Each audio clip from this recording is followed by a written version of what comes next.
עברנו לכדור הארץ, כן. פעם פגע מטאור בכדור הארץ? כן, בתקופת הדינוזאורים לפני 65 מיליון שנה פגע מטאוריט בכדור הארץ. פעם הייתה יבשת ענקית הנקראה פנגאה. ואז היא התפצלה ל5 יבשות. הראשון שחקר לזה היה אלפרד ויינר שחקר לזה. כיום היבשות עדיין ממשיכים לזוז כ7 סנטימטר כל שנה. מפת מדידת היבשות שאמרתי לכם שפנגאה התפצלה ל5 יבשות, אז התפצלה אמריקה הדרומית ואמריקה הצפונית. אירופה, יפה מאוד, אפריקה, אסיה, אוסטרליה, גרינלנד ואנטארקטיקה. כמו שיש מפת יבשות, יש גם מפת אוקיינוסים. יש 5 אוקיינוסים, והרוב 70% מכדור הארץ מכוסה כולו במים. האוקיינוס האטלנטי, השקט קודם, ההודי, הדרומי והצפוני. ובואו נצפה בסרטון הבא ונראה את התשובה שלו בקושי.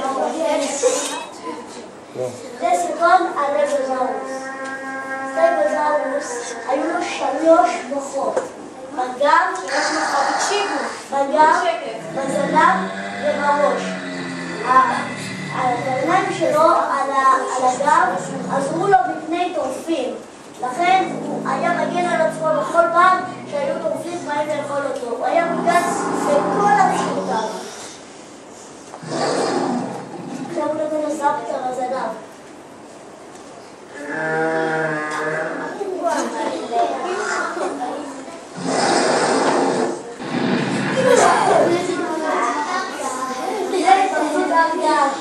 אני פוגע ממש בשכבה בראשון.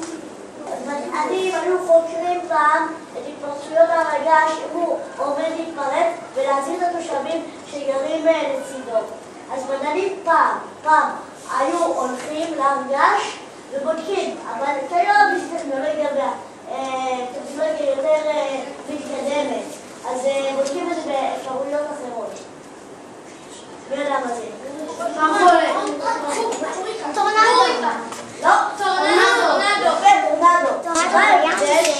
עוד מעט נענה את התשובה. מה ההבדל בין הוריקן לבין טורנדו? טורנדו יותר חזק. יותר מהיר. לא. נענה את התשובה מלאה. שהטורנדו מתפרץ מהאדמה? לא. כן. שהטורנדו זה אבק וההוריקן זה אוויר. זה מישהו עוד לא תשובה? שההוריקן זה יותר גדול מטורנדו. התשובה למעשה, בגלל שטורנדו הוא סופה יבשתית וקוטרו, כלומר גובהו, הוא 100 מטר ורק 100 מטר, והוא נמשך כמה דקות, וההבדל זה שהוריקן הוא בעצם נמשך ימים אחדים, אולי שבוע אפילו, קוטרו הוא מאות קילומטרים והוא מתרחש באוקיינוסים. ככה אני לא נכנסת לים. בגלל זה אני לא נכנסת לים.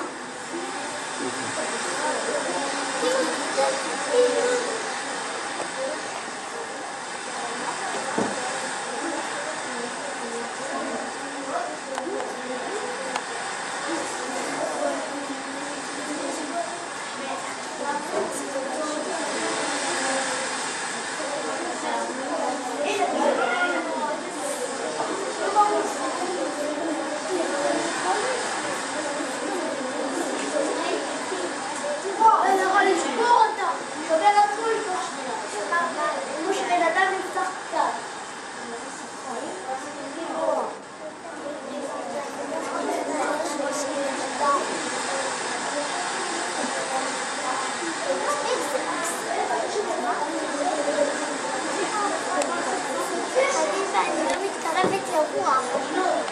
חינם מאוד גדול, 9.3.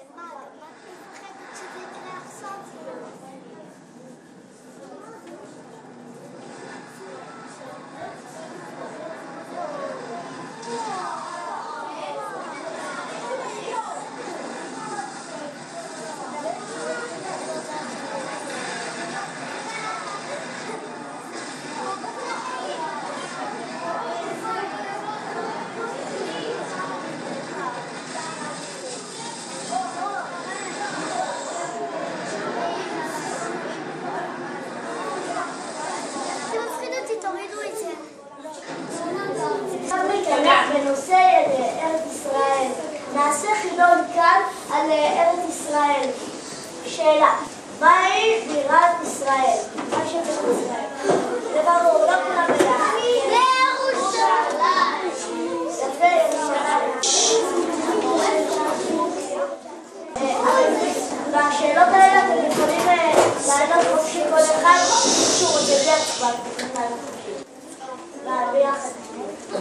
מהי העיר הכי גבוהה בארץ?